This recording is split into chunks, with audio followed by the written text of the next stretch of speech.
Hello, welcome to my bookshelf. I just recently went on another Goodwill shopping spree, so it's time for another TBR. So let's get started. And the first book is Holes. If you're not familiar, this is a children's book, but it was turned into a movie starring Shia LaBeouf back in his heyday. And it's actually a really fun, creative story, even though it's meant for kids. I haven't read it in a long time, but I definitely want to, hence why I got it. And basically, the main character, Stanley Yelnats, thinks that his family is cursed. He ends up getting thrown into a boys' detention center for stealing a pair of shoes, which he did not do, by the way. And at this detention center, he and all the boys there have to dig holes each and every day. Apparently the warden is looking for something, and these boys are going to help her find it. It's really just a fun, quirky story, and that's just kind of the premise, but it gets a lot more interesting from there. I think that this is an excellent book, and I'm not the only one. It even has a fancy award, so that means something, right? I really liked this book as a kid, and I'm really excited to own it in my collection. So this next book is pretty hilarious. And that's The Big Over Easy by Jasper Fforde. Now, I had never heard of this book or anything about it really, but I was just really taken aback by the cover. I just think that it's very creative and different, which caught my attention right away. And I was kind of unsure what I was looking at first, but this is actually a gun. This is Humpty Dumpty, and he's drinking some alcohol, so this is a bit different from the Humpty Dumpty we all know. This is basically the investigation of Humpty Dumpty's death. Apparently, it's meant to have been murder. I think that this is a very cute, ridiculous story, and I'm really excited to have found it, and I'm really excited to read it. It also says a nursery crime book, so I wonder if there's any more nursery crimes in this series, or if it's just a standalone. So this book just sounds really funny, so I had to get it. Okay, so the next book that I hauled is very different from the last books, and that's I Love You Ronnie. And these are the letters that Ronald Reagan sent to Nancy Reagan, which first off is just super cute. I personally love writing letters. I moved away from home to go to college, and so I've been writing my family and friends using actual handwritten letters, and I just think it's such a personal, fun thing to do. And let me tell you, there's no better way to win someone's love and affection than to write them a handwritten letter. It's just it's such an amazing feeling to get a handwritten letter in the mail. It is the most exciting thing in the world. I love letters, and I love memoirs and autobiographies and things like that, so this is kind of an interesting mixture of the two. I mean, it's not really an autobiography, but you're getting an insight into their lives through letters that they wrote to each other. So I'm really excited to read this and find out a little bit more about Ronald Reagan. Because honestly, I don't really know anything about the guy, other than he was the president. I'm really excited to read this, and I just think it's a really unique idea, so it should be good. So the next book that I hauled is called Take a Bow by Elizabeth Eulberg. I had never heard of this book, or this author, but I just look at this cover. I saw this cover, and I couldn't resist. It's very simple, and I normally don't really like books that have covers with real people on it. They tend to be kind of cheesy and weird. Again, if they're just done in a certain way, but this is done really well. It's not about what she looks like per se, it's more just about the feeling that you get. You can tell that she's on stage, she's kind of nervous, she's very pretty. I don't know, there's just something about it, and even just the lighting on top is just, it's just all kind of pretty, all put together, and it just really jumped out at me, and it really just caught my attention. But on top of that, the book does sound interesting by itself. Basically, this follows 4 students at a performing arts school, and of course they're all pursuing different career paths and different ways of getting there. I don't really know much about performing arts schools, I've never been to one, but it just sounds really fascinating to me, so I'm really excited to have this in my collection. Okay, so the next book that I hauled, Carry Yourself Back to Me by Deborah Reed. Now this is kind of a fun find because it's an advanced reader's copy, and apparently it's an uncorrected proof. I have never, and probably will never, be sent an advanced reader's copy, so this was amazing to find.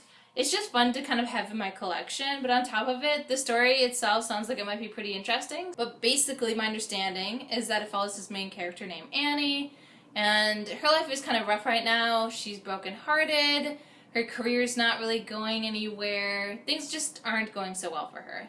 But on top of that, this crime involving or somehow connected to her brother happens, and it starts to tear her family apart, and she's kind of being pulled in different directions, and she has to figure out where her loyalties lie. So it's just a very interesting premise. I'm kind of curious to find out more about this book, and I'm just excited to have an advanced reader's copy, even if it wasn't sent to me at all. I just think it's cool just in general. And apparently it was, I guess, published or something by Amazon Encore, which I didn't know they did that, which is really cool.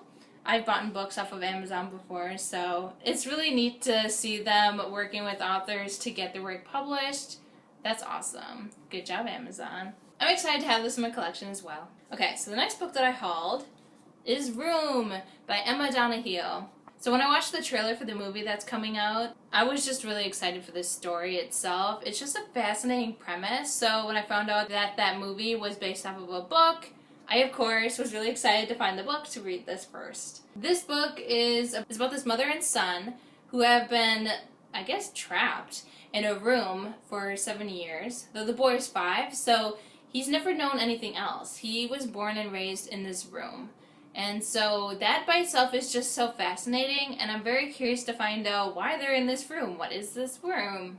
Why are they in there? Are they trying to escape? Can they leave anytime? Just choose not to? Like, I have so many questions. I'm really excited about this book, and I'm excited that it's being turned into a movie. I'm assuming that means that this is a good story, so I'm really excited to read about this book. Okay, so the next book that I hauled, I grabbed the second I saw it because I recognized it right away, and that's Britt Murray Was Here by Frederick Bachman. It might be Bachman, but Bachman sounds better. But either way, I've never actually read any of his books, but I've just heard amazing things about A Man Called Ove. So I'm really excited to read just any one of his books. But on top of that, I just love his covers to his books. They're all very simple, but really beautiful. And that just always makes me more excited to read a book. I know they're not supposed to judge a book by its cover, but it's really hard not to. This book also sounds really interesting. Basically, Britt Murray she seems to be kind of a neat freak, from my understanding. And so she likes things a certain way. She's a very put together person. And I guess her husband cheats on her. And now she's kind of stuck trying to fend for herself in this backwater town. And that's where this story comes in. So it sounds like this book is more about the characters and their development and less about some grand plot. Characters definitely make or break a book, and I'm really excited to see how the character development is in this book. I'm really excited to have this in my collection, especially since I got it for $1. $1! I mean, this is a very recent book. I was just surprised and shocked and so happy to find this at that Goodwill. So, thank you whoever gave this to Goodwill. I also hope that doesn't mean that this book is a bad book, that they gave it away to Goodwill, but we'll find out. Okay, so the next book that I hauled is The Thing. Unfortunately, the dust jacket isn't with it. That's one bad thing about getting books at Goodwill, is that you don't always get the book in tip-top condition, but I'm still excited about this regardless. I can still open up to this. The original story is by John Campbell, and it was turned into a movie in the 70s by John Carpenter, which is an excellent movie. You should definitely go see it. And it was turned into a novel by Alan Dean Foster.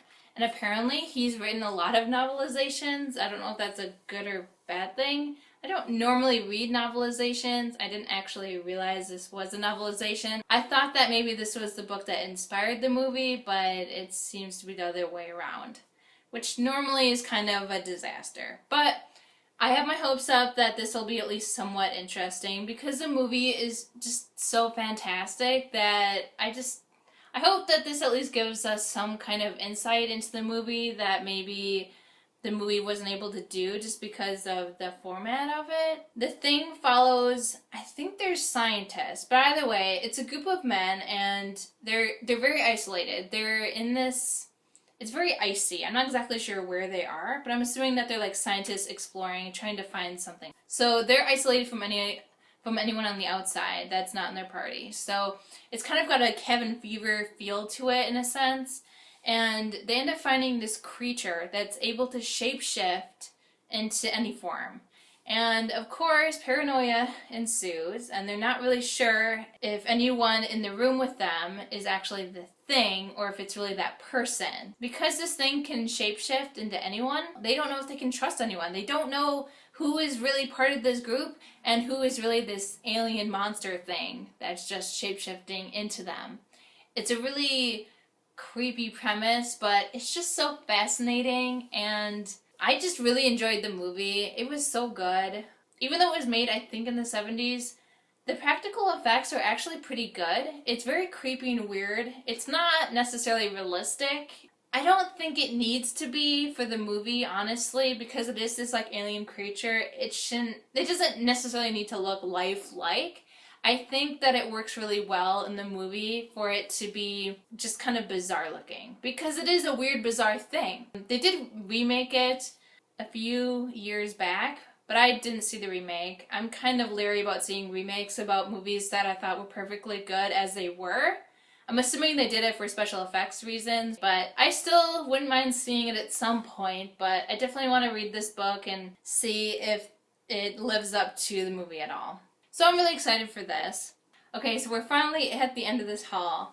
The last book that I hauled is The Kite Runner by Khalid Hosseini. Again, I had heard so many amazing things about this book over and over again by lots of different people that when I saw this at Goodwill, I just had to get it. I honestly don't know much about it, but I do know that there's this unlikely friendship between this wealthy boy and a servant boy.